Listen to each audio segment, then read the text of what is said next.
বাংলাদেশে চলছে স্মরণকালের দাবদাহ, থমকে আছে জনজীবন। বিষয়টির সংবাদ শিরোনাম হয়েছে আন্তর্জাতিক বিভিন্ন গণমাধ্যমে।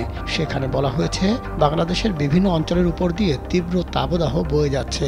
কোনো কোনো এলাকায় তাপমাত্রা ৪২ ডিগ্রি সেলসিয়াস ছাড়িয়েছে। এতে শিশুসহ সাধারণ মানুষ চরম ভোগান্তিতে রয়েছেন। স্কুল কলেজ বন্ধ ঘোষণা করা হয়েছে। বৃষ্টির জন্য দেশের বিভিন্ন স্থানে নামাজ পড়ছে।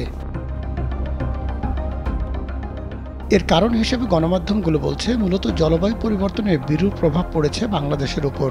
সংকট এতটাই প্রবল হয়েছে যে ৩,৩০,০০,০০০ শিশুর স্কুল বন্ধ ঘোষণা করা হয়েছে। বাংলাদেশের দাবদাহ নিয়ে যুক্তরাজ্য ভিত্তিক সংবাদ মাধ্যম বিবিসির শিরোনাম,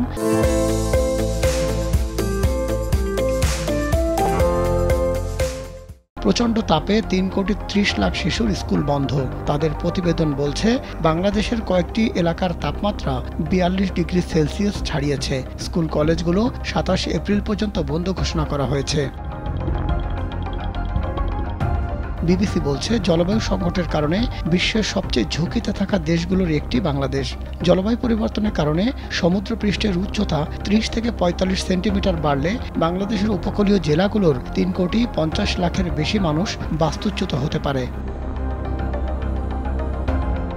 দক্ষিণ ও দক্ষিণ পূর্ব এশিয়ার দাবদাহ নিয়ে প্রতিবেদন প্রকাশ করেছে যুক্তরাষ্ট্র ভিত্তিক সংবাদ মাধ্যম দ্য নিউ ইয়র্ক টাইমস। সংবাদ মাধ্যমটি বলছে, প্রতি বছর এপ্রিল মাসে দক্ষিণ ও দক্ষিণ পূর্ব এশিয়ার আবহাওয়া সাধারণত গরম থাকলেও এবছর তা অস্বাভাবিক বৃদ্ধি পেয়েছে।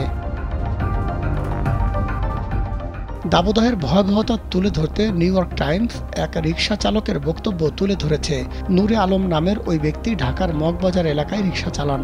আগে ৮ থেকে ১০ ঘন্টা রিকশা চালাতেন। গরমের কারণে এখন ৫ থেকে ৭ ঘন্টা চালান।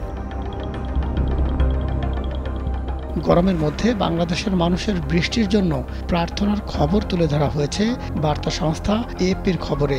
এএফপি বলছে, গরম থেকে মুক্তি পেতে শহরের মসজিদ ও গ্রামের মাঠে নামাজ আদায় করছেন মুসল্লিরা।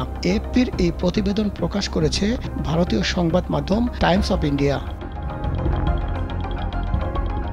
আন্তর্জাতিক উন্নয়ন সংস্থা সেভ দ্য চিলড্রেনের এক প্রতিবেদনেও বাংলাদেশে স্কুল বন্ধের বিষয়টি তুলে ধরা হয়েছে। সংস্থাটি বলছে, গরমের কারণে টানা দ্বিতীয় বছরের মতো বাংলাদেশে স্কুল বন্ধ ঘোষণা করা হয়েছে।